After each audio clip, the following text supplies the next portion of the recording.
உங்க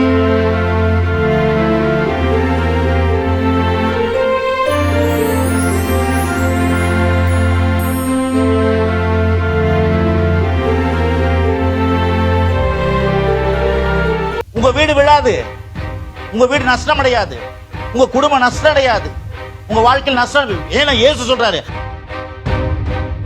நம்முடைய ஆண்டவர் கர்த்தர் அஸ்திபாரமா இருக்கிறார், குடும்பத்துக்கு அஸ்திபாரமா இருக்கிறார், நம்முடைய வாழ்க்கைக்கு அஸ்திபாரமா இருக்கிறாரு. ஆகவே லைஃப் ஸ்டைல கர்த்தர் எழுதி கொடுத்துக்கிறார்.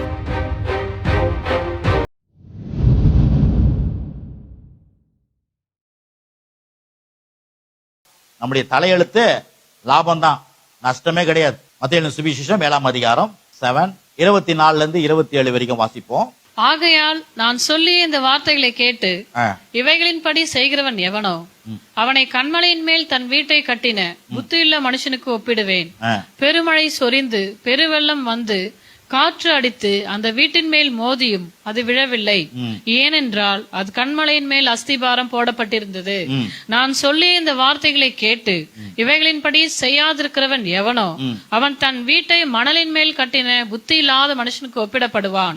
பெருமழை சொரிந்து பெருவெள்ளம் வந்து காற்று அடித்து அந்த வீட்டின் மேல் மோதின போது அது விழுந்து முழுவதும் அழிந்தது என்றார். 25 ரொம்ப முக்கியம் பாருங்க. இயேசு சொல்ற கதை. இயேசு சொல்றாரு, நிறைய காரியம் சொல்லிட்டீங்க, சொல்றாரு பெருமழை சொரிந்து பெருவெள்ளம் வந்து 25 காற்றடித்து அந்த வீட்டின் மேல் மோதியும், மன உறுதியை பத்தி பேசுறோம், இறுதிய உறுதியை பத்தி பேசுறோம், அடித்து அந்த வீட்டின் மேல் மோதியும், இப்ப எல்லாம் சேர்ந்து வாசிங்க, அது விழவில்லை.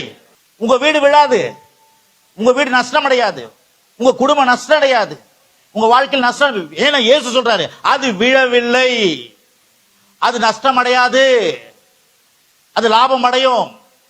நான் வாசிக்கும் போது இதை விசுவாசிக்கிறேன். நான் இன்னைக்கு திடீர்னு வாசிக்கிறேன், எத்தனை வாட்டி முதல் வாசிக்கிறேன், இன்னைக்கு காலையில வாசிக்கும் போது அது விழவில்லை, அது லாபம் தான், இது நஷ்டம் அடையாது வீடு. என் வீடு நஷ்டம் அடையாது, என் குடும்பம் நஷ்டம் அடையாது, என் பிள்ளைகள் நஷ்டம் அடைய மாட்டாங்க, என்னுடைய சபை ஊழியங்கள் எதுவுமே நஷ்டம் அடைய முடியாது. ஏன்னா இயேசு சொல்றாரு விழாது. சொல்லுங்க, விழாது. என் வீடு விழாது, என் குடும்பம் விழாது. இது நாம பாருங்க, இது அப்படியே இதுதான் என்னுடைய பொக்கிஷம், இதுதான் என் இருதயத்தில். இதுதான் எனக்கு அவர் சொல்லியிருக்காரு. நான் சொல்லியே, அவர் சொல்லிட்டாரு உங்க வீடு விழாதுன்னு. அவர் சொல்லிட்டாரு, சொன்னாருன்னா அப்போ அவர் வீடு விழாதுன்னா அது உண்மைதானே? அது அவர் நான் சொல்லியே அப்படின்றார். அப்போ அது விழவில்லை, ஏனென்றால் அது கண்மலையின் மேல் அஸ்திபாரம் போடப்பா. அப்படின்னா நமக்குள்ள கர்த்தர் இருக்கிறார், நமக்குள்ள நம்முடைய அஸ்திபாரம் கர்த்தர், நம்முடைய ஆண்டவர் கர்த்தர் அஸ்திபாரமா இருக்கிறார், குடும்பத்துக்கு அஸ்திபாரமா இருக்கிறார், நம்முடைய வாழ்க்கைக்கு அஸ்திபாரமா இருக்கிறாரு. ஆகவே எல்லாம் மோதுதான் பாருங்க, 2 வீட்டு மேலே மோதுது. நீதிமான் வீட்டு மேலே மோதுது, உலகத்து மக்கள் காத்தடிச்சா எல்லார் வீட்டு மேலே வரமா வராதுங்க.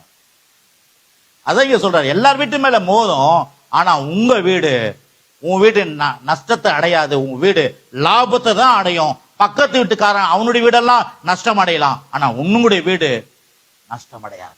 ஏன்னா நான் சொல்லுங்க, கர்த்தர் சொல்றாருங்க, கர்த்தரின் ஆசீர்வாதம் ஐஸ்வர்யம் அதனோட வேதனையே கூட்டார்னா என்ன அர்த்தம்? உன் வீடு லாபம் வீடு தான் ஒழிய அழியாது, வீடை நிலைநிறுத்த பண்ணுவேன்.